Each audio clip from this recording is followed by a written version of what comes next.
രണ്ടുപേരും ഇരിക്കുന്ന രണ്ടുപേരും മക്കച്ചന്മാരാണ്. അതാണ് ഏറ്റവും ഒരു പടത്തിൽ രണ്ട് മക്കച്ചനോ എന്നുള്ള ചോദ്യം ചോദിക്കരുത്. എനിക്ക് മമ്മൂക്ക പറഞ്ഞൊരു വാക്കാണ്, ഒരു സിനിമാ നടനായിട്ട് ജീവിക്കുന്നത് മനോജാണെന്ന്. അത് വേണ്ട, ഇയാൾ ആരും ആണല്ലോ. എമ്പുരാനിലും മനോജാട്ടനുണ്ട്,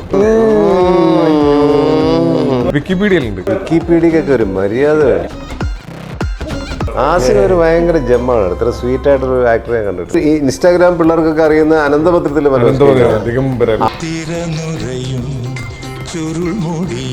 എന്നെ കൊണ്ട് ഇപ്പൊ ആൾക്കാർ ഇത് എടുക്കാൻ സമ്മതിക്കുന്നില്ല. ചേട്ടാ ഇത് അസാദ് ലുക്കാണ്, ഇത് എടുക്കരുത്. ഭയങ്കര പേടി എനിക്ക് ആനപ്പുറം കയറി. ഇത് ഇതേ പേടിയുള്ള വേറെ ഉണ്ട്, മോഹൻലാൽ. ആരായിട്ട് ഭയങ്കര സ്ഫടികത്തിലൊക്കെ പുള്ളി ഭയങ്കര പേടിയായിരുന്നു. ഞാൻ കേട്ടു ഒരു തട്ടുക നമ്മൾ അതോടെ ചുരം തീർന്നു, അഭിനയം തീർന്നു, എല്ലാം തീർന്ന് വക്കച്ചൻ ചെയ്യാൻ പറ്റുമോ? തുടക്കത്തിലെ വില്ലനാണെന്ന് പറഞ്ഞുകൊണ്ട് പോകുന്ന ഒരു സിനിമ മലയാള സിനിമയിൽ ചിലപ്പോൾ ആദ്യമായിരിക്കും. Full pack. എനിക്ക് വേറെ ഒന്നും പറയാനില്ല, ഫുൾ പാക്ക്. നല്ല സിനിമയെ പ്രോത്സാഹിപ്പിക്കുന്ന ഒരു വലിയ പ്രേക്ഷക ലക്ഷങ്ങൾ ഇവിടെ ഉണ്ടെന്നുള്ളതിന്റെ ഏറ്റവും വലിയ തെളിവാണ്. നമുക്കവിടെ എസ് ഇല്ലാതെ ഈ സിനിമ തുടങ്ങാൻ പറ്റില്ല. ഒരു എസ് ഒരു ചരിത്രമാവെന്ന് പറയുന്ന പോലെ. കഴിഞ്ഞ ദിവസം ഒരു സാധനം മമ്മൂക്കയ്ക്ക് അയച്ചു. പുള്ളി അപ്പോഴേ അത് സ്മൈലി ഭയങ്കര 3 സ്മൈലി കിട്ടി അയച്ചു. അതേ ട്രോള് മോഹൻലാൽ. നമസ്കാരം, welcome to Jango space. It's me Sreenath K Janardhanan.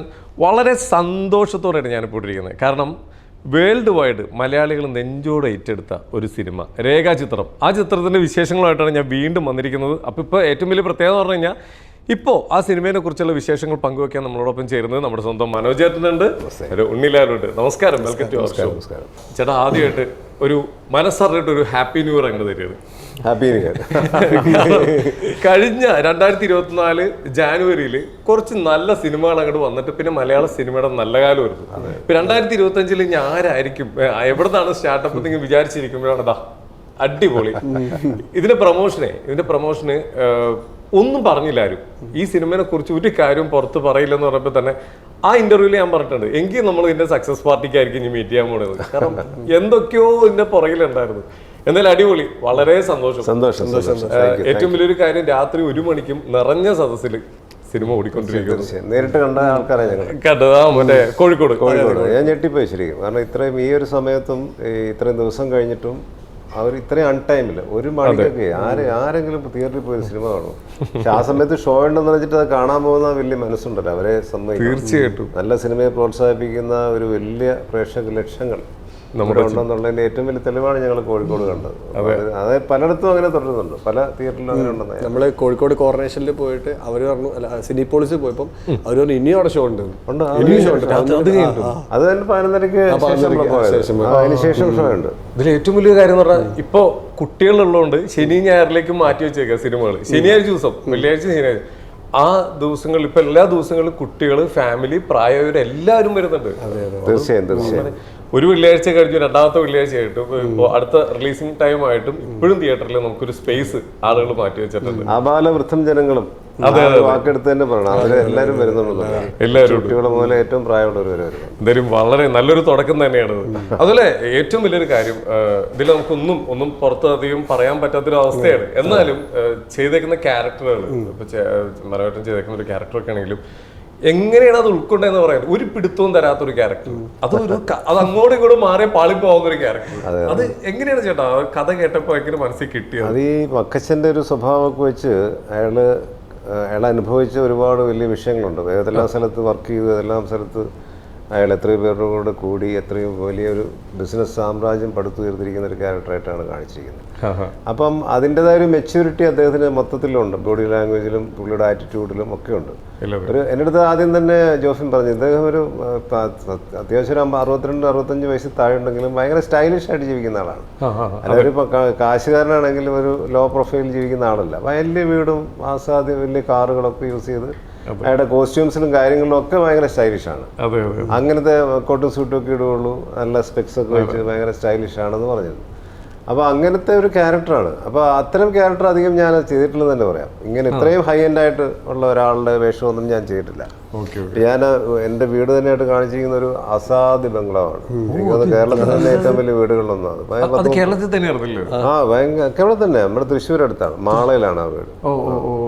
അപ്പോൾ അങ്ങനെയുള്ള വീടും കാര്യങ്ങളൊക്കെയാണ് ഇദ്ദേഹം യൂസ് ചെയ്യുന്നത്. അപ്പോൾ ആ ഒരു ലെവലിലുള്ള ഒരു ക്യാരക്ടറാണ്. അപ്പം അതിന് കൊടുക്കേണ്ട മാനറിസംസും കാര്യങ്ങളും ഓഫ് കോഴ്സ് ഡയറക്ടർ ജോഫിൻ പറഞ്ഞു തന്നിരുന്നു. അത് ഞാൻ മെയിൻറ്റെയിൻ ചെയ്ത് പോയെന്നേ ഉള്ളൂ. പിന്നെ ഒരുപാട് നിഗൂഢതകൾ ഉള്ള മനുഷ്യനാണ്.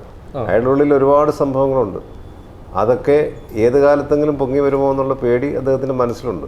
അത് മുഴുവൻ എപ്പോഴും മുഖത്ത് പ്രതിഫലിച്ചുകൊണ്ടേയിരിക്കും. എന്നാൽ അതിനെ വളരെ കൂളായിട്ട് പുള്ളി എടുത്തുകൊണ്ട് ബിഹേവ് ചെയ്യുന്ന രീതി നമുക്ക് കാണാം. അതെ. അപ്പോൾ അങ്ങനെയൊക്കെയുള്ള ഒരു ഇതുവരെ ചെയ്യാത്ത ചില എക്സ്പ്രഷൻസ് ഒക്കെയാണ് ഞാനതിൽ കൊടുത്തിരിക്കുന്നത്. നമ്മളെപ്പോഴും കുറച്ച് പടങ്ങളിലൊക്കെ ഇച്ചിരി ഓവർഡു ചെയ്യാൻ ശ്രമിക്കുമല്ലോ. ചില സിനിമകൾക്ക് അത് ആവശ്യമാണ്. ഇതിനകത്ത് ഒട്ടും ഓവർഡു ആവശ്യമില്ല. കാരണം അയാൾ അത്രയും മെച്യൂരിറ്റുള്ള ഒരു ഭയങ്കര പൊസിഷനുള്ള ആളാണ്. ഏറ്റവും പീക്ക് സ്റ്റേജിൽ പോലും കൂളായിട്ട് ഹാൻഡിൽ ചെയ്യുന്നത്. അപ്പം ഞങ്ങളിപ്പോൾ രണ്ടുപേരിരിക്കുന്ന രണ്ടുപേരും മക്കച്ചന്മാരാണ്. അതാണ് ഒരു പടത്തിൽ രണ്ടും മക്കച്ചനോ എന്നുള്ള ചോദ്യം ചോദിക്കരുത്. അത് മക്കച്ചന്റെ ചെറുപ്പം ചെയ്ത് ഉണ്ണിലാലു. അതെ, അതും നമ്മൾ ഈ കാണുന്ന ആളെ അല്ല, ഒരു അല്ലെ വേറൊരാള്. ശരിക്കും നമ്മൾ ഒരു സെക്കൻഡ് ഉണ്ണിലാലു ഉണ്ടെന്ന് പറഞ്ഞിട്ട് മീശയൊക്കെ പഠിച്ചിട്ട് ഈ ലുക്കിൽ അധികം കണ്ടിട്ടില്ലല്ലോ. അത് മാത്രമല്ല ഒരു കറക്റ്റ് നല്ല രസമായി ആ മീശയൊക്കെ ഷേവ് ചെയ്ത് വന്നപ്പോഴേ നന്നായിട്ടുണ്ട്. ഒരു അച്ഛൻ സെമിനാരിയിലൊക്കെ ജോലി ചെയ്യുന്ന ഒരാളുടെ അതേ രൂപമായി. എന്നൊക്കെ പറയുന്നത് അതിൽ ആ ചിരിയില് ഒരു ചിരിയില് നമുക്ക് തന്നെ ഇയാളെ ചിരി അത്ര നല്ല ചിരിയല്ല. അവിടെ തുടങ്ങിയ സെറ്റിലിറ്റിയാണ്. ആ സെറ്റിലിറ്റി ഞാൻ അങ്ങനെ മെയിൻറ്റെയിൻ ചെയ്തു. പക്ഷെ ഇപ്പം അന്നത്തെ വക്കച്ചനല്ല. അന്ന് ചെറുപ്പത്തിന്റെ കാര്യങ്ങൾ കൊണ്ടുണ്ടാക്കിയ പ്രശ്നങ്ങളൊക്കെ ഉണ്ടാവാം. നമ്മൾ കഥയിലേക്ക് പോകുന്നില്ല. പക്ഷേ അതിനെ തുടർന്നുള്ള വക്കച്ചനും ഇതുപോലെ വളരെ സെറ്റിലായിട്ട് തന്നെ പോകുന്ന ഒരാളാണ് പുള്ളി. അങ്ങനെ ഒരാളായിട്ടാണ് അന്നും കാണിച്ചിരിക്കുന്നത്. വലിയ ബഹളക്കാരനൊന്നുമല്ല. അതെ, സിമ്പിൾ ആയിട്ടാണ് എല്ലാം ഹാൻഡിൽ ചെയ്തേക്കുന്നത്. എന്തായാലും ഇത് ശരിക്കും പറഞ്ഞാൽ ഈ കഥ കേട്ടപ്പോ ഫസ്റ്റ് ഈ സ്റ്റോറി കേട്ടപ്പോൾ മനസ്സിലായിരുന്നു ഇത് എങ്ങനെയാ, ഇത് കറക്റ്റ് കിട്ടിയായിരുന്നു? അത് കിട്ടാറുണ്ട് അങ്ങനെ. ഇത് ജോഫിന് ഇത് പറഞ്ഞപ്പം ഇത്രയുള്ള കാര്യങ്ങളാണെന്ന് മനസ്സിലായി. പക്ഷെ അത് ഈസി ഒന്നുമല്ല. എനിക്കധികം ഡയലോഗ്സ് ഇല്ല. അതെ, ഇപ്പൊ ഒരു ആക്ടർക്ക് കുറെ ഡയലോഗ്സും കാര്യങ്ങളൊക്കെ ഉണ്ട്. നമുക്ക് അതിലൂടെ എന്തെങ്കിലുമൊക്കെ എക്സ്പ്രസ് ചെയ്ത് നമുക്കൊന്ന് പിടിച്ചേക്കാം. തീർച്ചയായും. ഏറ്റവും വലിയ പ്രശ്നമുള്ള കാര്യം ഒരു ഗ്രൂപ്പ് സീൻ എടുക്കുമ്പോൾ അതിൻ്റെ അകത്ത് സൈലന്റ് ആയി നിൽക്കുന്നവരാണ് ഏറ്റവും വലിയ പണി. കാരണം ഒന്നും എക്സ്പ്രസ് ചെയ്യാൻ പറ്റുന്നില്ല, എല്ലാത്തിനും റിയാക്ട് ചെയ്യണം. പ്രശ്നങ്ങളും ഇതിനകത്ത് ഗ്രൂപ്പ് സീനോ കാര്യങ്ങളോ ഉണ്ടെന്നല്ല ഞാൻ പറയുന്നത്. പക്ഷെ എനിക്കധികം ഡയലോഗ്സ് ഇല്ല. ഡയലോഗ്സിനെ മറികടന്നുള്ള ഒരു എക്സ്പ്രഷൻസ് ഇദ്ദേഹം കൊടുക്കണം. അദ്ദേഹത്തിന്റെ മൗനത്തിന് ഒരുപാട് അർത്ഥങ്ങളുണ്ട്, ഒരുപാട് കാര്യങ്ങളൊക്കെ ഉണ്ട്. അത് ഡയലോഗ്സിന്റെ മേളിലാണ്. അങ്ങനെയൊക്കെയുള്ള ക്യാരക്ടറാണ്. അതാ മനസ്സിലുള്ള സാധനം ഫേസിൽ വരുന്നു. മനസ്സിലുള്ളത് അയാൾ പറയാൻ ഉദ്ദേശിക്കുന്നതല്ലേ, പറയാൻ പറ്റില്ലാത്ത കാര്യങ്ങൾ നമുക്ക് മുഖത്ത് വായിച്ചെടുക്കാം. അങ്ങനത്തെ ഒരു ക്യാരക്ടറൈസേഷനാണ് ജോഫിൻ ഇതിന് കൊടുത്തിരിക്കുന്നത്. അല്ലെങ്കിൽ ജോണും രാമോസിംഗിലും ചേർന്ന് ഇതിന്റെ സ്ക്രിപ്റ്റ് ചെയ്തിരിക്കുന്നത് അങ്ങനെയാണ്. അപ്പൊ അതൊരു പുതിയ അനുഭവമായിട്ട് എനിക്ക് ഫീൽ ചെയ്തത്. അതുകൊണ്ട് തന്നെ ആളുകൾ അതിനെ എടുത്തു പറയുന്നുണ്ട്. ചേട്ടന്റെ ആ മൗനം, ചേട്ടന്റെ ആ നിഗൂഢതയാണ് ഈ പടത്തിലെ ചേട്ടൻ ഏറ്റവും വലിയ ഹൈലൈറ്റ് എന്ന് പറയുന്നുണ്ട്. അപ്പൊ അത് എനിക്ക് കിട്ടിയ പുതിയ ഒരു അറിവാണ്. ഞാൻ പോലും അത്രയും പ്രതീക്ഷിച്ചില്ല ഇങ്ങനെ ഒരു അഭിപ്രായമൊക്കെ വരുമെന്ന്. അല്ല, ശരിയാണോ? സൈലന്റ് ആയിട്ട് നിൽക്കാന്ന് പറഞ്ഞു കഴിഞ്ഞാൽ ചേട്ടൻ ചെയ്തേക്കുന്ന പല ഡയലോഗിലെ മ്യൂസിക്കിൽ കൂടിയും ആ ഒരു ബാക്ക്ഗ്രൗണ്ടിലൊക്കെ പോയി എല്ലാം കറക്റ്റ്. അത് നമുക്ക് മനസ്സിലാവും എല്ലാം. അത് അപ്പുവിന്റെ ക്യാമറയും നമ്മൾ എടുത്തു പറയണതാണ്. അപ്പു പ്രഭാകരൻ ആ ക്യാരക്ടറിനനുസരിച്ചുള്ള അല്ലെങ്കിൽ ഓരോ സിറ്റുവേഷൻ അനുസരിച്ചുള്ള ലൈറ്റപ്പ്, ആ മൂഡ് പുള്ളി ക്രിയേറ്റ് ചെയ്ത ലൈറ്റപ്പ് ഇരിക്കുന്നത്. തീർച്ചയായും അങ്ങനെ ഒരു സോബർ ലൈനിലാണ് എല്ലാം പോയിരിക്കുന്നത്. എല്ലാം മൊത്തത്തില് ഇതിൽ വന്നേക്കുന്ന ക്യാരക്ടറുകൾ, വന്നു പോയേക്കുന്ന ഇന്നസെന്റ് ഏട്ടൻ എല്ലാവരും വെച്ചു ഓരോ ക്യാരക്ടറിന് ഇമ്പോർട്ടൻസ് ഉണ്ട്. വളരെ ചെറിയ ക്യാരക്ടർ പോലും എത്ര മനോഹരമായിട്ട് ചിരിക്കുന്നു അല്ലേ? തീർച്ചയായും ഭയങ്കര അതിശയമായിട്ട് എനിക്ക് തോന്നി. ഞാൻ മറ്റുള്ള സീനിൽ എനിക്ക് ആ കോമ്പിനേഷൻ ആസിഫുമായിട്ടും എൻ്റെ ഭാര്യയായിട്ടും ആണ് കൂടുതലുള്ളത്. പിന്നെ വിജയ് മേനോനായിട്ട് കോമ്പിനേഷൻ. ബാക്കി ഇവരെയൊന്നും ഞാൻ കണ്ടിട്ടില്ല. അവരുടെ പെർഫോമൻസ് എന്താണെന്ന് അറിയില്ലായിരുന്നു. പക്ഷേ പടം കണ്ടു കഴിഞ്ഞപ്പോൾ വളരെ ചെറിയ ഒരു സീൻ, 2 സീന് വന്നവർ പോലും എത്ര മനോഹരമായിട്ട് വളരെ റിയലിസ്റ്റിക് ആയിട്ട് ശരിക്കും. അതൊക്കെ ജോഫിന് തന്നെ അതിന്റെ ഒരു ഫുൾ മാർക്ക് നമ്മൾ കൊടുക്കണം. ജോഫിന് അത് ചെയ്യിച്ചിരിക്കുകയാണ്. വ്യക്തമായിട്ട് ഇപ്പോൾ ഒരു പ്ലാൻ നമ്മളോട് പറഞ്ഞിട്ടുണ്ടായിരുന്നു. ഇപ്പൊ ഇങ്ങനെയാണ് ചെയ്യുന്നത്. ഇപ്പോൾ ഉണ്ണിക്കാണെങ്കിലും ആ ക്യാരക്ടറിന്റെ ആ ഫുൾ പറഞ്ഞപ്പോ തന്നെ ആ ക്യാരക്ടർ എനിക്ക് ചെയ്യാൻ പറ്റും എന്നുള്ള ഒരു ഉറപ്പ് കിട്ടിയായിരുന്നു. എൻ്റെ അടുത്ത് ഞാൻ ചോദിച്ചു എങ്ങനെയാണ്. അപ്പം ഡീറ്റെയിൽ ആയിട്ട് എനിക്ക് പറഞ്ഞു തന്നു. ഇതൊക്കെയാണ് വക്കച്ചൻ, ഇങ്ങനെയാണ് അയാളുടെ. ഇപ്പോൾ ഒന്നും പറയാൻ പറ്റില്ലല്ലോ, ചെയ്യുന്ന ആളാണ്. അപ്പം അതാണ് അയാളെ ഫീൽ ചെയ്യുന്ന രീതിയിലൊക്കെ പറഞ്ഞു തന്നു. അപ്പം ഞാൻ ഓക്കെ അങ്ങനെ പിടിക്കാവുന്ന രീതിയിലാണ് ചെയ്തത്. ഡീറ്റെയിൽ ആയിട്ട് പറഞ്ഞു തന്നായിരുന്നു എന്തൊക്കെയാണ് കാര്യങ്ങൾ എന്നൊക്കെ ഉള്ളത്. അപ്പോൾ അത് പറഞ്ഞപ്പോൾ എനിക്കത് ചെയ്യാൻ ഒരു സംഭവം നമ്മൾ ചെയ്ത് കാണിച്ചു. അപ്പോൾ പറഞ്ഞത് ഓക്കെയാണ്, ഇതന്നെ നീ മെയിൻറ്റെയിൻ ചെയ്താൽ മതി, ഈ മൂടനെ പിടിച്ചാൽ മതി എന്ന് പറഞ്ഞു. അങ്ങനെയാണ് പിന്നെ ആ ക്യാരക്ടർ നമ്മൾ ചെയ്തു പോയത്. എനിക്ക് ഒരുപാട് ദിവസം ഷൂട്ടിൽ ചെയ്യുന്നത്. അപ്പോൾ മനോഹരൻ പറഞ്ഞ മാതിരി കൂടുതൽ ഇതിൽ എക്സ്പ്രഷൻ ആണല്ലോ, വക്കച്ചന് ഫുൾ എക്സ്പ്രഷനാണ്, വക്കച്ചൻ ഫുൾ എക്സ്പ്രഷൻ, ഡയലോഗ്സ് കുറവാണ്. അപ്പം അതേപോലെ തന്നെ എക്സ്പ്രഷനിൽ പിടിക്കാൻ നല്ല പണി ഉണ്ടായിരുന്നു അത്. പക്ഷെ അത് സക്സസ് ആയെന്ന് പറഞ്ഞപ്പോൾ ഭയങ്കര സന്തോഷം. അതെ, ഇതില് ഞാനൊരു ഇപ്പൊ തിയേറ്ററിൽ നിന്ന് ഇറങ്ങിയ ഒരാളുടെ ഒരു കമന്റ് ആയിട്ടാണ്, ഇത് ആക്ടേഴ്സിന്റെ പടമാണോ ഡയറക്ടേഴ്സിന്റെ ആണോ റൈറ്റേഴ്സിന്റെ ആണോ അയാൾ ഫുൾ പാക്ക്, എനിക്ക് വേറെ ഒന്നും പറയാനില്ല, full pack A to Z എല്ലാവരും കട്ടയ്ക്ക്. അതെ, അത് കമന്റിലും വന്നിട്ടുണ്ട്. എവിടെയും നമുക്ക് കുറച്ചോ കൂടിയോ പറയാനില്ല, എല്ലാം ഒരേ ഗ്രാഫിൽ എല്ലാവരും ഒരേപോലെ നിന്നേക്കുന്ന ഒരു ടീം വർക്ക് തന്നെ പറയാ. സിദ്ദീഖിന് ആദ്യം കുറച്ച് സമയമല്ലോ, പക്ഷെ എന്ത് രസമായിട്ട് സിദ്ദീഖ് അത് ചെയ്തു വെച്ചിരിക്കുന്നത്. അവിടെയാണ് അതിന്റെ തുടക്കം. ഇത് മൊത്തം കഥയുടെ തുടക്കം അവിടെയാണ്. പിന്നെ തുടക്കത്തിലെ വില്ലൻ ആരാണെന്ന് പറഞ്ഞുകൊണ്ട് പോകുന്ന ഒരു സിനിമ മലയാള സിനിമയിൽ ചിലപ്പോൾ ആദ്യമായിരിക്കും. പിന്നെ അതിലേക്ക് എത്തുകയാണ്, നമുക്ക് കഥ ആദ്യമേ മനസ്സിലായി തുടങ്ങും അല്ലേ, ഇതിനകത്ത് വില്ലൻ ആരാണ്, കുഴപ്പക്കാരാരാണ് എല്ലാം മനസ്സിലാവും. പക്ഷെ അങ്ങനെ ഒരു നറേഷൻ, അങ്ങനെ ഒരു സ്ക്രിപ്റ്റിംഗ് എനിക്ക് തോന്നുന്നത് അധികം വന്നിട്ടില്ല. ഞാൻ ഈ പടം കണ്ടപ്പോ എന്റെ പേഴ്സണലായിട്ട് മനസ്സിലായി തുടക്കത്തിൽ ഇതാണില്ല. പക്ഷെ ഞാൻ ഒറ്റടിക്കൊക്കെ ഒരു വില്ലനെ തുറന്നു കാണിക്കുക അല്ല, നമ്മളെ പറ്റിക്കുക, അവസാനം വേറൊരാൾ വരും, പിന്നെ മനസ്സിലായി. അത് തന്നെയാണ്, പക്ഷെ ഡ്രാമയാണ്. അതിലേക്ക് എത്തുന്ന ആ ഒരു യാത്ര ഉണ്ടല്ലോ, അത് പല പല ഡ്രാമ സിറ്റുവേഷനിലൂടെയാണ് ചെല്ലുന്നത്. അത് അവസാനം എത്തേണ്ടത് എത്തുന്നുണ്ട്. തീർച്ചയായിട്ടും.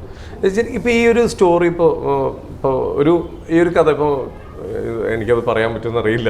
നമുക്കൊരു ഒരു സൂപ്പർ സ്റ്റാറിനെ നമ്മൾ വലിപ്പോ കാണിച്ചേക്കുന്നത് നമ്മളിതില് ഇപ്പൊ എല്ലാവർക്കും അറിയാം, മമ്മൂക്കയാണ് അന്ന് പറഞ്ഞൊരു കഥ, ഒരു അതുമായിട്ടാണ് ബന്ധപ്പെട്ടത്. അപ്പൊ ശരിക്കും ഇപ്പോ ഇത് ചെയ്യുന്നതിന് മുമ്പ് ഇപ്പൊ മമ്മൂക്കയായിട്ട് കോണ്ടാക്റ്റിൽ ഉണ്ടായിരുന്നോ ഇങ്ങനെ ഒരു? ഇല്ല, എനിക്കറിയില്ല. ഇങ്ങനെ ഒരു പ്രോജക്റ്റ് നടക്കാൻ പോകുന്ന പോലും എനിക്കറിയില്ല. അത് പിന്നാമ്പറ കഥകൾ. അതൊക്കെ മമ്മൂക്കയായിട്ട് ജാൻഡോ ജോസഫും ജോഫിനും ഒക്കെ സംസാരിച്ച് മമ്മൂക്ക അതിൻ്റെ അകത്ത് ക്യാരക്ടർ പറയണം, മമ്മൂക്കയുടെ എസ് ഇല്ലാതെ ഈ സിനിമ തുടങ്ങാൻ പറ്റില്ല, ഇങ്ങനെയുള്ള കാര്യങ്ങളൊക്കെ അവർ സംസാരിച്ചിട്ടുണ്ടാവും. മമ്മൂക്ക അത് തന്നെ വലിയ മനസ്സോടെ സ്വീകരിച്ചു, അതിനൊരു എസ് പറഞ്ഞതാണ് ഈ സിനിമയുടെ ഏറ്റവും വലിയ തുടക്കം. അല്ലെങ്കിൽ ഈ സിനിമ ഇല്ലല്ലോ. ഇല്ല, തീർച്ചയായിട്ടും. കാരണം ഇത് മമ്മൂക്ക പല രൂപത്തിലൊക്കെ വരുന്നുണ്ട്. സിനിമ എവിടെയൊക്കെയാണെന്ന് ഞാൻ പറയുന്നില്ല. അങ്ങനെയൊക്കെ ഒരു ഇത്രയും വലിയൊരു മഹാനടൻ, ഇത്രയും വലിയ സ്റ്റാർഡം നിൽക്കുന്ന ഒരാള് സമ്മതിക്കാന്ന് വെച്ചാൽ ചെറിയ കാര്യമില്ല. അപ്പൊ അത് മമ്മൂക്ക ചെയ്തുകൊണ്ട് നമുക്ക് എല്ലാവർക്കും ഗുണമായി. നല്ലൊരു സിനിമയിൽ നല്ലൊരു സിനിമ പ്രേക്ഷകർക്ക് കിട്ടി അല്ലേ. മലയാള സിനിമ പ്രേക്ഷകർക്ക് നല്ല ഷോക്കേസിൽ എടുത്ത് നോക്കാവുന്ന ഒരു പടമായിട്ട് തന്നെ രേഖാചിത്രം ഉണ്ടായിരുന്നു. ഒരു ചരിത്രം എന്ന് പറയുന്നത്. ഇത് അത് കഴിഞ്ഞിട്ട് മമ്മൂക്കായിട്ട് ഇപ്പൊ കോണ്ടാക്റ്റിലുണ്ടോ? ഞാൻ അങ്ങനെ എപ്പോഴും കോണ്ടാക്ട് അങ്ങനെ ആരുമായിട്ട് ചേരില്ല. നമുക്ക് വല്ലപ്പോഴും വിളിക്കാറുണ്ട്, അങ്ങനെ സ്ഥിരം വിളിക്കാറില്ല. സിനിമയുടെ അല്ലാതെ കാണാറുണ്ട്. ഇപ്പൊ അമ്മ ഷോയ്ക്ക്, നമ്മുടെ ഷോയ്ക്ക് കണ്ടു, ഇപ്പൊ കേക്ക് കട്ടിങ്ങിന് കണ്ടു, നമ്മുടെ ഇതിന്റെ സക്സസ് സെലിബ്രേഷൻ ഒരു കേക്ക് കട്ടിങ് വീഡിയോ ഭയങ്കര വൈറലായി. നിശാന്തേട്ടൻ ഭയങ്കര ബഹുമാനത്തിലൊക്കെ റീലുകൾ കുറെ വന്നിട്ട് അത് നമുക്ക് ശരിക്കും സന്തോഷമുണ്ട്. അതുകൊണ്ടാണ് അത്രയും പേർക്ക് കേക്ക് അദ്ദേഹം തന്നെ വായിൽ വെച്ച് കൊടുത്ത ഒരു സിറ്റുവേഷനൊക്കെ ഉണ്ടായത് ഞാൻ വിശ്വസിക്കുകയാണ്. പുള്ളിയുടെ ഒരു നിറഞ്ഞ സന്തോഷം, ആത്മാർത്ഥത അവിടെ കാണാം, നമുക്ക് കണ്ണുകളിൽ കാണാം. എനിക്ക് മമ്മൂക്ക പറഞ്ഞൊരു വാക്കാണ്, ശരിക്ക് ഒരു സിനിമാ നടനായിട്ട് ജീവിക്കുന്നത് മനോജാണെന്ന് പറഞ്ഞിട്ടുണ്ട്. അത് ഞാൻ ഈ കോസ്റ്റ്യൂംസ് ഇടുന്നതിൽ ഇപ്പം ഷൂട്ടിംഗ് സെറ്റ് വന്നാലും കൊള്ളാം, ഞാനിവിടെ കടകളിൽ പോയാലും കൊള്ളാം, അല്ലെങ്കിൽ റെസ്റ്റോറൻറ്റിൽ പോയാലും കൊള്ളാം, നല്ല രീതിയിൽ ഡ്രസ്സ് ചെയ്തേ പോവുള്ളൂ. അപ്പൊ എപ്പോഴും ഒരു അങ്ങനെ നടക്കുന്ന ഒരാളെന്നുള്ള സിനിമ തന്നെ പോലെ നടക്കുന്ന ആളെന്ന് നമുക്ക് പറഞ്ഞ ഒരു പ്രാവശ്യം കളിയാക്കി, ഈ മനോജ് കെജിനെ കണ്ട സിനിമ തന്നെയാന്ന് തോന്നും എന്ന് പറയുന്നുണ്ട്. അങ്ങനെ ഒരു കൺസെപ്റ്റ് ഉണ്ടോ എന്ന് എനിക്കറിയത്തില്ല. എല്ലാവരും നല്ല ഡ്രസ്സൊക്കെ ഇട്ട് പോകാനല്ലേ ആഗ്രഹിക്കുന്നത്. അങ്ങനെ ഞാൻ നടക്കുന്നു, അത്രേ ഉള്ളൂ. മനോജന്റെ ഏറ്റവും വലിയ പ്രത്യേകത എവിടെ നോക്കിയാലും ഓക്കെ, ഇത് ഇപ്പൊ നമുക്ക് ഭാഷ ഇല്ലാത്തൊരു നാട്ടിൽ ചെന്നാലും വേറൊരു സ്ഥലത്ത് ചെന്നാലും ഇയാൾ ആരും ആണല്ലോ എന്നൊരു നോക്കി ഒരു ഗെറ്റപ്പിലാണ്. ഞാൻ എപ്പോഴും ഈ സോൾട്ട് ആൻഡ് പെപ്പർ ലുക്ക് തന്നെ വളരെ അപൂർവമായിട്ടാണ് പുറത്ത് നമ്മൾ കണ്ടേക്കുന്നത്. അതെ, ഞാൻ അങ്ങനെ അത് ഇവര് ജോഫിനൊക്കെ ഒപ്പിച്ച പരിപാടി ഞാൻ കണ്ടിന്യൂ ചെയ്യാം. കാരണം ഇതിനു വേണ്ടി എന്നോട് പറഞ്ഞു, ഗെറ്റപ്പ് ചേഞ്ച് ചേട്ടാ, മുടി കാര്യങ്ങളൊക്കെ ഒന്ന് വ്യത്യാസപ്പെടുത്തണം, പിന്നെ ചേട്ടന് താടി വേണം, സോൾട്ട് ആൻഡ് പെപ്പർ ലുക്ക് വേണം. ഭയങ്കര സ്റ്റൈലിഷ് ആളാണ്. ചുമ്മാ പൈസ ഉണ്ടെന്ന് വെച്ചിട്ട് അങ്ങനെ ഏഴാങ്കുലിയായിട്ട് നടക്കുന്ന ആളല്ല, ഭയങ്കര സ്റ്റൈലിഷ് ആയിട്ട് ജീവിക്കുന്ന ആളാണ്. അപ്പം ആ ഒരു ലുക്ക് വേണം, അതിനുവേണ്ടി സോൾട്ട് ആൻഡ് പെപ്പർ വേണമെന്ന് ഞാൻ അങ്ങനെ അത് വളർത്തി. ഈ പടം കഴിഞ്ഞ് ഇറങ്ങിയിട്ട് എന്നെ കൊണ്ട് ഇപ്പോൾ ആൾക്കാർ ഇത് എടുക്കാൻ സമ്മതിക്കുന്നില്ല. ചേട്ടാ ഇത് അസാദ് ലുക്കാണ്, ഇത് എടുക്കരുത് എന്നാണ് ഞാൻ നിൽക്കുന്നത്. അപ്പൊ അതുകൊണ്ട് എനിക്കിപ്പോ ഷേവ് ചെയ്യാൻ പറ്റാത്ത അവസ്ഥ. എന്നത് കൊണ്ട് നടക്കാന്ന് വെച്ച് കുറച്ച് അപ്പൊ അങ്ങനെ അത് കണ്ടിന്യൂ ചെയ്യുന്നുള്ളൂ. ഈ മുടി ഇവിടെ ഷേവ് ചെയ്തിട്ടുണ്ടായിരുന്നു. അത് മുടി അങ്ങനെ എനിക്ക് ഫ്രണ്ടിൽ അങ്ങനെ മുടി അധികം ഇല്ല, പക്ഷെ അതിനുവേണ്ടി കുറച്ചുകൂടെ ഒന്ന് ഷേവ് ചെയ്ത് അവിടം വരെ ആക്കിയെടുത്തു. മേക്കപ്പ് എല്ലാം കൊണ്ടും ക്യാരക്ടറിനെ നമുക്ക് കാണിച്ചു തന്നിട്ടുണ്ട്. എല്ലാ കോസ്റ്റ്യൂമർക്കും നമ്മുടെ സമീറ സനീഷിനും ഒക്കെ അല്ലെ, നമ്മുടെ റോണക്സിനും ഒക്കെ വലിയ കൈയ്യടി അർഹിക്കുന്നുണ്ട്. അവര് ഓരോ ക്യാരക്ടേഴ്സിനെയും പ്രതിന് ഗെറ്റപ്പ് നോക്കി, സിദ്ദിഖ് മുതൽ ഇങ്ങോട്ട് ഇന്ദ്രൻസിന്റെ ആ ഗെറ്റപ്പ് നോക്കി, ഓ ഇന്ദ്രൻ ചേട്ടനൊക്കെ ആ ഇനിഷ്യേറ്റീവ് പഴയ സ്റ്റൈലിൽ നമ്മുടെ ഷെറിൻ ഷിയാബിന്റെ ഗെറ്റപ്പ്, ഇദ്ദേഹത്തെ ഉണ്ണിലാലുവിനെ മാറ്റിയിരിക്കുന്നത്, അങ്ങനെ ഓരോ ക്യാരക്ടേഴ്സും ഓരോ ഗെറ്റപ്പ് നല്ല ഡീറ്റെയിലിംഗ് കൊടുത്തിട്ട് എല്ലാം ശരിയാക്കി. അപ്പൊ എന്റെയൊക്കെ കൂടുതലും ആൾക്കാർ എന്റെ ഗെറ്റപ്പിനെ കുറിച്ച് എടുത്ത് പറയുന്നുണ്ട്, ഈ ഇതിനകത്തെ മേക്കപ്പിനെ കുറിച്ച്. ഗെറ്റപ്പ് ചേട്ടാ ഒരു രക്ഷയില്ലാത്ത ഗെറ്റപ്പാണ് ചേട്ടൻ, ഇതുവരെ കാണാത്തൊരു മുഖം കണ്ടു എന്നൊക്കെ പറഞ്ഞു. അതൊക്കെ കേൾക്കാൻ വലിയ സന്തോഷം. അത്ര ശരിക്കും ആസ്വദിക്കുകയും കൂടി വേണമായിരുന്നു. കുറെ കഥകൾ ഇപ്പൊ മനോജ് ചേട്ടൻ വന്നില്ലെങ്കിലും മനോജ് ചേട്ടനെ കുറിച്ച് കുറെ കഥകളൊക്കെ ഇന്റർവ്യൂല് ഞങ്ങളോട് പറഞ്ഞിട്ടുണ്ട്. ആസിഫ് ഒരു ഭയങ്കര ജമ്മാണ്, ഇത്ര സ്വീറ്റ് ആയിട്ടൊരു ആക്ടറെ കണ്ടിട്ടില്ല. അങ്ങനെ ഇപ്പം ദുൽഖർ അങ്ങനെ കുറച്ച് ആൾക്കാർ എന്റെ മനസ്സിലുണ്ട്, അതിലൊരാളാണ് ഇപ്പൊ ആസിഫ്. ഞങ്ങൾ തമ്മിൽ അധികം കോമ്പിനേഷൻ ഒന്നും ഇല്ലായിരുന്നു. ഈ പറഞ്ഞ അറസ്റ്റ് ചെയ്യാൻ വരുന്നിടത്തും ആ വഴി വെച്ച് കാണുന്നിടത്തൊക്കെയാണ് മറ്റേ ട്രാഫിക്കിലേക്ക് നമ്മൾ കാരണമാണല്ലോ, ഞാൻ പറയുന്നില്ല, വഴി വെച്ച് കാണുമ്പോൾ ഉള്ള കാര്യങ്ങളൊക്കെ അങ്ങനെ അധികം കോമ്പിനേഷൻ ഇല്ല. അപ്പോൾ എൻ്റെ ഒരു 10, 12, 14 ദിവസമാണ് വർക്ക് ചെയ്തത്. ഈ വർക്ക് കഴിഞ്ഞ് പോകുമ്പോൾ ആസിഫായിട്ടൊന്ന് ഞാൻ കണ്ടു. ആസിഫ് ഉണ്ടായിരുന്നു, എന്നെ അറസ്റ്റ് ചെയ്യുന്ന സീൻ അതായിരുന്നു എടുക്കുന്നത്. അപ്പോഴത്തേക്കും ചേട്ടാ വർക്ക് ചെയ്ത് കഴിയണം, ഞാൻ കഴിയാം. അപ്പോൾ എന്നെ ഒന്ന് ഹഗ് ചെയ്തിട്ട് പോയി, ചേട്ടാ എനിക്ക് ചേട്ടനോടൊന്ന് നന്നായിട്ട് കൂടാൻ പറ്റില്ല, അതിന്റെ വിഷമം മാത്രമേ ഉള്ളൂ. എന്നെ ഒരുപാട് ഇഷ്ടപ്പെട്ടു. അപ്പൊ അതുകൊണ്ടായിരിക്കും അങ്ങനെ പറഞ്ഞത്. അങ്ങനെ ഒരു സ്വീറ്റ് ആയിട്ടുള്ള നല്ല സ്വഭാവമുള്ള ചില ആക്ടേഴ്സ് ഉണ്ടല്ലോ, ചിലപ്പം പേഴ്സണലി അവർ ചിലപ്പോൾ എല്ലാവരും ഇഷ്ടപ്പെടുന്ന രീതിയിലുള്ള സ്വഭാവമായിരിക്കില്ല. ഇത് ആസിഫ് വളരെ ഡൗൺ ടു എർത്ത് ആണ്. സിനിമയിൽ എങ്ങനെ ഒരു മികച്ച നടന്ന് കാണിക്കുന്നവർ തന്നെ ജീവിതത്തിലും മികച്ച ഒരു വ്യക്തിത്വമുള്ള ആളാണ്. എനിക്ക് അങ്ങനെ ഫീൽ ചെയ്തത്. ഓ അടിപൊളി. അതുപോലെ ആസിഫിക്ക് പറഞ്ഞ ഒരു കാര്യം ഞാൻ ഇപ്പോൾ ഉണ്ണീനോടും കൂടി ചേർത്ത് വയ്ക്കുന്നു. ഞാൻ ഇങ്ങനെ മനോജേട്ടൻ്റെ കഥയൊക്കെ ചോദിച്ചപ്പോൾ മനോജ് അടിപൊളിയല്ലേ. ഞാൻ ഇങ്ങനെ ചോദിച്ചു, ഇപ്പോൾ ഈ കാരവനിൽ നിങ്ങൾ ഷോട്ട് ചെയ്യുമ്പോൾ കാരവനിലൊക്കെ പോയിരിക്കും, അല്ലെങ്കിൽ നിങ്ങൾ ഒരുമിച്ചിരിക്കും, മനോജേട്ടനെങ്കിൽ നമ്മൾ ചുറ്റും വട്ടം കൂടിയിരിക്കും. പക്ഷേ പുള്ളി നമ്മൾ കളിയാക്കുകയാണോ ചില സമയത്ത്, കാര്യം പറഞ്ഞു തരണോ, അത് മനസ്സിലാവില്ല. അതാണ് രസം. ഉണ്ണിക്ക് എങ്ങനെ കിട്ടിയിട്ടുണ്ടോ? അല്ല ഞങ്ങൾ തമ്മിൽ കോമ്പിനേഷൻ നിങ്ങൾ ഒരുമിച്ച് വരില്ലല്ലോ. 30 വർഷം മുമ്പുള്ള ആളല്ലേ, ലൊക്കേഷനിലൊക്കെ വന്നിരുന്നോ? ഞാൻ കണ്ടിട്ടേ ഇല്ല. ഞാൻ കാണുന്ന ഇപ്പൊ ഈ കേക്ക് കട്ടിങ്ങിന് എന്നാ കാണുന്നത്. അതാണ് ഏറ്റവും വലിയ കോമഡി. ഇത് വക്കച്ചൻ ജൂനിയർ അല്ലേ? വഴിയില്ലല്ലോ. ഏതായാലും ഇപ്പൊ ആസിഫിക്ക് പറയാണ്, വേറെ ഒന്നുമില്ല, നമുക്ക് മനോജറിനാണെങ്കിൽ നമ്മളിങ്ങനെ വട്ടം കൂട്ടിയിരിക്കും, വർത്താനം പറഞ്ഞു. പക്ഷെ അതല്ല ചില സമയത്ത് നമ്മൾ കളിയാക്കുകയാണ്, അത് പുള്ളിയുടെ ഒരു രീതിയാണ്. അത് അടിപൊളിയാണെന്ന് പറയുന്നത്. അങ്ങനെ ഒരു കണ്ടുപിടുത്തം ഞങ്ങൾ ഇന്റർവ്യൂല് പറഞ്ഞു, മനഃപൂർവ്വമല്ല, എനിക്കറിയില്ല, ഓരോരുത്തർക്ക് ഫീൽ ചെയ്യുന്നത് അങ്ങനെയാണ്, ഓരോരോ കഴിവുകളെ. എന്തായാലും പിന്നെ അതേപോലെ ഇപ്പൊ മൊത്തത്തിൽ ഇപ്പൊ അതിന്റെ ആ കാടും ഇതെല്ലാം ഷൂട്ട് ചെയ്തേക്കുന്ന ലൊക്കേഷൻ ഏകദേശം എവിടെയാണ്? ഇത് മലക്കപ്പാറ അവിടെ തന്നെയല്ലേ? അതിരപ്പള്ളി സൈഡാണ്. ഈ പഴം ഷൂട്ടിംഗ് ഒറിജിനലി നടന്നതും എല്ലാവരും ഷൂട്ടിംഗ് നടന്നതും ആ കാലത്ത് അവിടെയായിരുന്നു അതിന്റെ. ഞാൻ ഓർക്കുന്നുണ്ട്, ഞാനന്ന് സിനിമ ഒരു അവസരം അന്വേഷിയായിട്ട് നടക്കുന്ന കാലത്ത് ഒക്കെയാണ് ഈ സിനിമ ഷൂട്ടിംഗ് നടക്കുന്നത്. അപ്പൊ അന്നൊക്കെ നമ്മൾ ഈ സ്ഥിരം നാന പിടിച്ചും വായിക്കുമല്ലോ. നാനയൊക്കെ വായിക്കുമ്പോൾ അതിനകത്ത് കാതോട് കാതോരം അതിരപ്പള്ളിയിൽ ഷൂട്ടിംഗ് പുരോഗമിക്കുന്നു, ഭരതൻ, മമ്മൂട്ടി, 7 ആർട്സിന്റെ ആദ്യ ചിത്രം എന്നൊക്കെ പറഞ്ഞ് നമ്മൾ വായിച്ച നല്ല ഓർമ്മയുണ്ട്. അപ്പോഴൊക്കെ ഒരു അതിവിദൂര സ്വപ്നമാണ് ഭരതന്റെ സിനിമയിലൊക്കെ അഭിനയിക്കുക എന്നുള്ളത്. അതൊക്കെ അന്ന് പറഞ്ഞാൽ ഇത് കണ്ടപ്പോഴും ഭരതന്റെ ഒരു സിനിമയിൽ വരാൻ കഴിഞ്ഞു. 4 വർഷം കഴിഞ്ഞപ്പോൾ എനിക്ക് സാധിച്ചു. ഈ പോസ്റ്റർ കണ്ട് 4 വർഷം കഴിഞ്ഞപ്പോൾ ഞാൻ ഭരതന്റെ വെങ്കലത്തിൽ അഭിനയിച്ചു. മനോജ് ഓഡീഷന് പോയിട്ടുണ്ടോ? ഇല്ല. അന്ന് കാലത്ത് ഓഡീഷൻസ് അധികം ഇല്ല, അങ്ങനെ ഞാൻ ഫസ്റ്റ് എങ്ങനെയാണ് മനോജ് ഒരു സിനിമയിലേക്ക്? ഞാൻ ആദ്യം സീരിയലിലാണ് വന്നത്. ഒരു കുമിളകൾ എന്നൊരു സീരിയൽ വന്നിട്ട് അതിൽ നിന്നുള്ള ഒരു ചെറിയ പോപ്പുലാരിറ്റിയിലാണ് സിനിമയിലേക്കൊക്കെ എന്നെ വിളിച്ചു തുടങ്ങി. ഈ പെരുന്തശ്ശേരിയിലേക്കൊക്കെ എന്നെ വിളിക്കാൻ കാര്യം കുമിളകൾ എന്നുള്ള സീരിയൽ കണ്ടിട്ടാണ്. അക്കാലത്ത് ഈ സീരിയൽ എന്ന് പറഞ്ഞാൽ നിങ്ങൾ Trivandrum city, Ernakulam city, Kozhikode city, ഈ 3 സിറ്റി പ്രദേശങ്ങൾ മാത്രം TV ഉള്ളൂ. TV കാണാൻ പറ്റുള്ളൂ. സാറ്റലൈറ്റ് ചാനൽസ് ഒന്നുമില്ല, ഒൺലി ദൂരദർശൻ. അത് 7 മുതൽ 9 വരെ ഒരു സമയം ഒരു പ്ലോട്ടുണ്ട്. ആ പ്ലോട്ടിലാണ് മലയാളം ദൂരദർശനുള്ള സമയം. 9 കഴിഞ്ഞാൽ പിന്നെ വേറെ ഹിന്ദി സീരിയൽസും കാര്യങ്ങളും. ആ കാലത്ത് വന്ന സീരിയലാണ്. അപ്പം അധികം സീരിയൽ ഇല്ലാത്തതുകൊണ്ടാവാം ഈ സീരിയൽ ഒന്ന് ഭയങ്കര ഹിറ്റായിരുന്നു. എൻ്റെ ക്യാരക്ടറും ഭയങ്കര ഹിറ്റായി. അങ്ങനെയാണ് ഞാൻ സിനിമയിലേക്ക് എൻ്റെ ഒരു വലിയ തുടക്കം കുറിക്കുന്നത് ഈ സീരിയലിലൂടെ വന്നുകൊണ്ടാണ്. അപ്പം അതിനെ മറക്കാൻ പറ്റില്ല. അങ്ങനെ കുമിളകൾ കാരണം സിനിമയിലെത്തി. പെരുന്തച്ഛനിൽ വന്നപ്പോൾ സിനിമയിലേക്കുള്ള നല്ലൊരു വഴി തുറന്നു. പെരുന്തച്ഛൻ കാരണം സർഗത്തിലേക്ക് വന്നു. അങ്ങനെ ഒന്നിനൊന്ന് വളമായി എന്ന് പറഞ്ഞ പോലെ അങ്ങനെയായിരുന്നു എൻ്റെ ഒരു യാത്ര. ശരി, ഇപ്പൊ നമ്മള് സിനിമകൾ ഇപ്പൊ റീമേക്ക് അല്ലെങ്കിൽ ഇപ്പൊ എന്താ റീ റിലീസിന്റെ കാലമല്ലേ, അങ്ങനെ ഇപ്പൊ ഏതെങ്കിലും ഇപ്പൊ എന്റെ ആ പടം ഒന്ന് റീ റിലീസ് ചെയ്താൽ കൊള്ളാമെന്ന് തോന്നുന്ന ഏതെങ്കിലും സിനിമ ഉണ്ടോ? എല്ലാ പടവും ന്യൂജൻ പിള്ളേർക്കൊക്കെ പഴയ പടങ്ങൾ അത്ര പരിചിതമല്ല. ഇപ്പൊ എന്നെ പോലും പണ്ട് എന്റെ കാറ്റഗറിപ്പെട്ട അല്ലെ എന്റെ ജനറേഷനിൽപ്പെട്ട ആൾക്കാർക്ക് സർഗത്തിൽ വന്ന മനോജ് കെ ജയൻ അറിയാം. പക്ഷെ ഇപ്പൊ ഒരു ഇൻസ്റ്റാഗ്രാം പിള്ളേർക്കൊക്കെ അറിയുന്ന അനന്തപത്രത്തിലെ മനോജ് കെ ജയൻ, അവര് കണ്ടിരിക്കുന്ന ആദ്യത്തെ സിനിമ അല്ലെങ്കിൽ ഞാൻ ഏറ്റവും ഇമ്പാക്ട് ഉണ്ടാക്കി എന്ന് പറയുന്ന ഒരു ആക്ടിങ് എന്ന് പറയുന്നത് അനന്തഭദ്രമായോണ്ട് അവരുടെ മനസ്സിൽ അനന്തഭദ്രം പോലെ കയറൂ. അവർക്ക് അതിനു മുമ്പുള്ള സർഗമോ ചമയമോ ഇല്ല ഇങ്ങനെയുള്ള പടങ്ങളൊന്നും അവർക്ക് അറിയില്ല. സമ്മാനമൊക്കെ 96 ഞാൻ ഫാൻ ആയത് സമ്മാനത്തിലാണ്. കാരണം നമ്മുടെ ചെറുപ്പത്തിലെ ഒരു ആനക്കുട്ടിയാനായിട്ട് വരുന്നു, നമുക്ക് അങ്ങനെയല്ലേ 97 ഞാനും മഞ്ജു വാര്യർ വരുന്നത്. അതെ, സമ്മാനം എനിക്ക് തോന്നുന്നു ആദ്യമായിട്ട് തിയേറ്ററിൽ പോയി കണ്ടായിരുന്ന ഒരു സിനിമ കൂടി. ഭയങ്കര ഹിറ്റായിരുന്നു പടം. ഭയങ്കര ഹിറ്റായിരുന്നു. ഈ ആനപ്പുറത്തൊക്കെ കയറുന്ന അങ്ങനെ പേടി അങ്ങനെ എന്തെങ്കിലും ഉണ്ടോ? ആനപ്പുറത്ത് ഞാൻ ആ സിനിമയിൽ എൻ്റെ സ്വന്തം ആനയായിട്ടാണ് ആനയെ കാണിക്കുന്ന പടത്തിൽ. പക്ഷെ ഞാൻ ആനപ്പുറത്ത് കയറുന്നില്ല.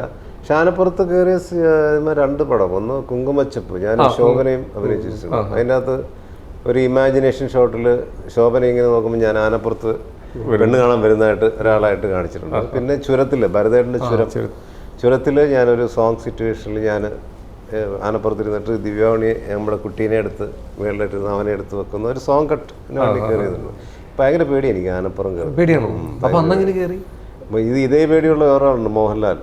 ലാലേട്ടന് ഭയങ്കര സ്ഫടികത്തിലൊക്കെ പുള്ളി ഭയങ്കര പേടിയായിരുന്നു ഞാൻ കേട്ടിട്ടുണ്ട്. പുള്ളി ആന പൊതുവെ പേടിയാന്നാണ് എൻ്റെ ശരിയാണെന്ന് എൻ്റെ ഊഹം പറഞ്ഞു കേട്ടിട്ടുണ്ട് ആനപ്പുറത്ത്. അപ്പൊ അന്ന് മനോഹരൻ എങ്ങനെ കയറിയപ്പോ ഈ കാലൊക്കെ എടുത്ത് വെച്ച് ഇങ്ങനെ തരുമ്പോ നമ്മൾ അതേ ചവിട്ടുക, എങ്ങനെ എടുത്ത് ഒരു തട്ട് തട്ടിയ നമ്മൾ അതോടെ ചുരം തീർന്ന് അഭിനയം എല്ലാം തീർന്ന് വക്കച്ചൻ ചെയ്യാൻ പറ്റുമോ? അയ്യോ, വക്കച്ചനെ കിട്ടില്ല. അതുകൊണ്ട് ആന അത്ര ഇതല്ല, സേഫ് അല്ല. പക്ഷെ രക്ഷപ്പെട്ടു, അവിടെയൊക്കെ രക്ഷപ്പെട്ടു. അതെ, നമ്മൾ ഈ സിനിമയിലേക്ക് ഒരു കാര്യമായിട്ട് എടുത്തു പറയേണ്ട ഒരു കാര്യം കൂട്ടിയാണ്. സാറിന് ഇപ്പൊ പെട്ടെന്ന് പോകേണ്ടി വന്നു, ഞെട്ടിച്ച് കളഞ്ഞു കേട്ടോ. ബ്രില്യൻ്റ് അടിച്ചു, ഭയങ്കര അടിച്ചു. ശരിക്കും ഷെറിനാണോ സെറിനാണോ? ഷെറിനല്ല, അസാധ്യമായിട്ട് നമ്മളെ ഞെട്ടിച്ചളഞ്ഞു മൊത്തത്തിൽ. ശരിക്കും മൊത്തത്തിൽ എല്ലാം കൊണ്ടും സിനിമ നമുക്ക് കിട്ടിയേക്കുന്ന ഒരു എന്താ പറയാ 2025 കിട്ടിയൊരു ഒരു ഗിഫ്റ്റാണ്. മലയാള സിനിമ ഇൻഡസ്ട്രി ഞങ്ങൾക്ക് തന്ന ഒരു ഓഡിയൻസിന് തന്ന ഗിഫ്റ്റ് തന്നെയാണ്. ഇനിയിപ്പോ എന്താണ് അടുത്ത അപ്ഡേഷൻസ് ഒക്കെ? എന്താണ് പുതിയ ഇനിയിപ്പോ April 4th ലവ്ലി ഡിക്ലെയർ ചെയ്തിട്ടുണ്ട് റിലീസ്. നമ്മുടെ മാത്യു തോമസ് ആണ്, എൻ്റെ ദിലീഷ് നായരാണ് സംവിധാനം. ആഷിഖ് ക്യാമറ ചെയ്തിരിക്കുന്നു. അങ്ങനെ ഒരു പ്രത്യേകതയുണ്ട്. അതിൽ ഞാൻ നല്ല റോളാണ്, ഡിഫറെൻ്റ് ആണ്. എന്തായാലും വക്കച്ചനായിട്ട് ഇനിയും വരാൻ പോകുന്ന ഒരു ക്യാരക്ടറും ബന്ധമില്ല. എല്ലാ അപ്പിയറൻസ് വൈസും ക്യാരക്ടറിൻ്റെ സ്വഭാവമൊക്കെ അനുസരിച്ച് എല്ലാം ഡിഫറെൻ്റ് ആണ്. അങ്ങനെ കഴിവൊന്നും നോക്കി ചെയ്യാറുള്ളൂ. പിന്നെ ചിലപ്പോൾ പൈസയുടെ അത്യാവശ്യമൊക്കെ വരുമ്പോൾ അഡ്ജസ്റ്റ് ചെയ്ത് കുറച്ചൊക്കെ വിട്ടുവീഴ്ച ചെയ്യും. അത്രേ ഉള്ളൂ. ഒരു ഇപ്പൊ മെയിനായിട്ട് കേൾക്കുന്ന ഒരു റൂമാണ് എമ്പുരാനിലും മനോജേട്ടനുണ്ടെന്ന് വിക്കിപീഡിയയിലുണ്ട്, ക്യാരക്ടർ അടക്കം. ഇതുവരെ വിളിച്ചിട്ട് എമ്പുരാൻ ക്യാരക്ടറിന്റെ പേര് വിക്കിപീഡിയക്കൊക്കെ ഒരു മര്യാദ. ജയചന്ദ്രൻ, മനോജ് കെ ജയൻ, ജയചന്ദ്രൻ. അങ്ങനെ ക്യാരക്ടർ വിക്കിപീഡിയയിൽ അറിയില്ല, ഞാൻ ചെയ്തിട്ടില്ല. വിക്കിപീഡിയ ഇനി വല്ല AI ചെയ്താണോ അറിയില്ലത്. ഇല്ലല്ലേ, ഞാൻ ഉണ്ടാകുമ്പഴത്തേ ഇല്ലല്ലേ. അപ്പൊ ഞങ്ങള് അതിന്റെ ആഗ്രഹമുണ്ട്, പക്ഷെ അവര് വിളിക്കണ്ടേ. ഓക്കെ. അപ്പൊ എന്തായാലും ഞങ്ങളെല്ലാരും ഇനിയിപ്പോ പുതിയ അപ്ഡേഷൻസ് ഇതെന്തായാലും നോക്കിയിട്ടൊരു നേരത്തെ പറഞ്ഞ പോലെ വലിയൊരു ഗിഫ്റ്റ് തന്നെയാണ്. എനിക്ക് വരാൻ വന്ന പടങ്ങളിൽ ധീരൻ എടുത്ത് പറയാം. ധീരൻ നമ്മുടെ ഭീഷ്മപർവം എഴുതിയ ദേവദത്ത് ഷാജി, ദേവന്റെ ആദ്യത്തെ സിനിമയാണ്. നമ്മുടെ ജെ ഹേ ഫാലിമിയൊക്കെ എടുത്ത് പ്രൊഡ്യൂസേഴ്സ് ഗണേഷ്, ലക്ഷ്മി അവരാണ് പ്രൊഡ്യൂസ് ചെയ്തിരിക്കുന്നത്. ഫുൾ ടൈം ഹ്യൂമർ പടമാണ്. നമ്മളിപ്പോ ഇങ്ങനെ രേഖാചിത്രം പോലെ ഇത്ര ഒരു ടെൻസ്ഡ് പടം അല്ലാതെ അടുത്ത വരാൻ പോകുന്നൊക്കെ അത്യാവശ്യം ഇത് ലൈറ്റ് ഹ്യൂമറാണ്. മറ്റേ ലവ്ലി. പക്ഷേ മറ്റേ ഈ ധീരൻ നല്ല ഫുൾ ടൈം രസമായിട്ട് കോമഡി പടം. അടിപൊളി. നമ്മൾ എന്തായാലും വെയിറ്റ് ചെയ്തിരിക്കുന്നത്. അജിത് സാറായിട്ട് കോണ്ടാക്ട് ഉണ്ടോ? ഇല്ല, തല ഇല്ല. ഞാനങ്ങനെ കോണ്ടാക്ട് എന്നുള്ള പരിപാടി പൊതുവെ ഇല്ല. ഉള്ള സ്നേഹം കളയണ്ടെന്ന് വെച്ചിട്ട് സ്നേഹം കൂട്ടാനാണെന്നാണ് പൊതുവെ ധാരണ. ഇടയ്ക്കിടയ്ക്ക് വിളിക്കുന്നത് അവർക്ക് ബിസി ആയിട്ടുള്ള ആൾക്കാരല്ല, നമ്മൾ വിളിച്ച് ശല്യപ്പെടുത്തണ്ട. ആരെയും അങ്ങനെ വിളിക്കാറില്ല. ഇവിടെയും നമുക്ക് ലാലേട്ടനെ പോലും നിങ്ങളെ കാണുമ്പോൾ അവർക്ക് സ്ഥിരം കോണ്ടാക്ട് ഉണ്ട്, അങ്ങനെയൊന്നുമില്ല. ആവശ്യമുള്ള സമയങ്ങളിൽ അവരുടെ ഒരു ബർത്ത്ഡേ വരുമ്പോഴോ അല്ലെങ്കിൽ ഒരു ഓണത്തിനോ അങ്ങനെയൊക്കെ ഞാൻ വിഷ് ചെയ്യാറുള്ളൂ. അല്ല സ്ഥിരം കുശലം അന്വേഷിച്ച് വിളിക്കാറില്ല. ഞാൻ വാട്സപ്പിലൊക്കെ ചിലപ്പോൾ നല്ല കിടിലൻ സാധനങ്ങൾ ട്രോളും കാര്യങ്ങളൊക്കെ അയച്ചു കൊടുക്കും. പിന്നെ കഴിഞ്ഞ ദിവസം ഒരു സാധനം മമ്മൂക്കൊക്കെ അയച്ചു. പുള്ളി അപ്പോഴേ അത് സ്മൈലി ഭയങ്കര 3 സ്മൈലി കിട്ടി അയച്ചു. പക്ഷെ അതേ ട്രോള് മോഹൻലാൽ കൈ കൂപ്പി ഇട്ടു. നമ്മളെ ഇപ്പൊ മനോഹരന്റെ ട്രെൻഡിങ് അയക്കുന്ന ഒരു വീഡിയോ ആണ് iPhone 6 കേരളത്തില്. ഇത് 3ാമത്തെ ആദ്യം ഞാൻ ഇതിപ്പോ എന്തിന് അന്ന് ഞാൻ ആലോചിച്ചു. ഇത് 10-12 വർഷം മുമ്പ് നടന്ന സംഭവമാണ്. അന്ന് ഇപ്പൊ ഐഫോൺ ഇപ്പൊ അങ്ങനെ പെട്ടെന്ന് ഇവിടെ ആർക്കും കിട്ടുന്ന ഒരു കാലമല്ല. ഇത് കിട്ടിയപ്പം ഇന്ത്യ മാത്രം കിട്ടാൻ സമയമെടുക്കും. അത് നെക്സ്റ്റ് ഡേ ഇവിടെ കിട്ടിയപ്പോഴത്തേക്കും പത്രക്കാരെല്ലാം എന്നെ വിളിച്ചു, ചേട്ടാ ഇങ്ങനെ ഐഫോൺ കിട്ടിയെന്ന് പറഞ്ഞല്ലോ, ശരിയാണോ, ഞങ്ങളങ്ങോട്ട് വരുവാ, വീട്ടിലേക്ക് വരുവാ. അങ്ങനെ ഒരു കാലം. ആ കാലമൊന്നുമല്ല ഇപ്പം. ഐഫോൺ ഇപ്പൊ ചവറ് പോലെ ഇവിടെ കിട്ടും എല്ലായിടത്തും. അപ്പൊ അതുകൊണ്ട് ഇപ്പൊ അതൊരു വലിയ സംഭവമല്ല. അപ്പൊ ആ ഒരു കാലത്ത് വന്നൊരു വീഡിയോ ഇപ്പൊ കുത്തിപ്പൊക്കി ഇട്ടത് അതിന്റെ അകത്ത് അതിന്റെ ഉള്ളിലെ ചേതോ വികാരം എന്താണെന്ന് എനിക്കറിയാം. ഇങ്ങനൊരു കാലം ഉണ്ടായിരുന്നു. ചില നേരത്തെ ട്രോള് കമന്റ് ഇതെല്ലാം ചില കമന്റുകളൊക്കെ നോക്കാറുണ്ടോ? കമന്റുകളെല്ലാം വായിക്കും. ഓക്കെ, എന്തായാലും കേട്ടോ. എന്തായാലും ഇപ്പോൾ നമ്മൾ രേഖാചിത്രത്തിന്റെ വിശേഷങ്ങളായിരുന്നു. എന്തായാലും രണ്ടുപേരും എനിക്ക് പ്രൊമോഷൻ ടൈമിൽ രണ്ടുപേരും കാണാൻ പറ്റില്ല. പക്ഷെ ഇപ്പോഴാണ് കാണാൻ പറ്റിയത്. ഒരുപാട് സന്തോഷം. കാരണം കുറച്ചും കൂടി ഫ്രീ ആയിട്ട് സംസാരിക്കാൻ പറ്റി. എനിക്ക് മറ്റേത് എന്ത് പറയണം, എന്ത് ചോദിക്കണമെന്ന് ടെൻഷനായിരുന്നു. ഇപ്പൊ കുറച്ചും കൂടി ഫ്രീ ആയിട്ട് സംസാരിക്കാൻ പറ്റി. ഒരുപാട് സന്തോഷം. Thank you. എന്തായാലും എന്നും മലയാളികൾ ഓർത്തിരിക്കാനുള്ള ഒരു ഗിഫ്റ്റ്. നേരത്തെ പറഞ്ഞ പോലെ മലയാളികളുടെ ഷെൽഫിലേക്കുള്ള ഒരു ചിത്രമായിട്ടാണ് ഇത് കണ്ടത്. ഇതേപോലത്തെ സിനിമകൾ ഒരുപാട് ഇനി വരട്ടെ, അതിന്റെ ഭാഗമാവട്ടെ. എല്ലാവിധ ആശംസകളും നേരുന്നു. Thank you so much.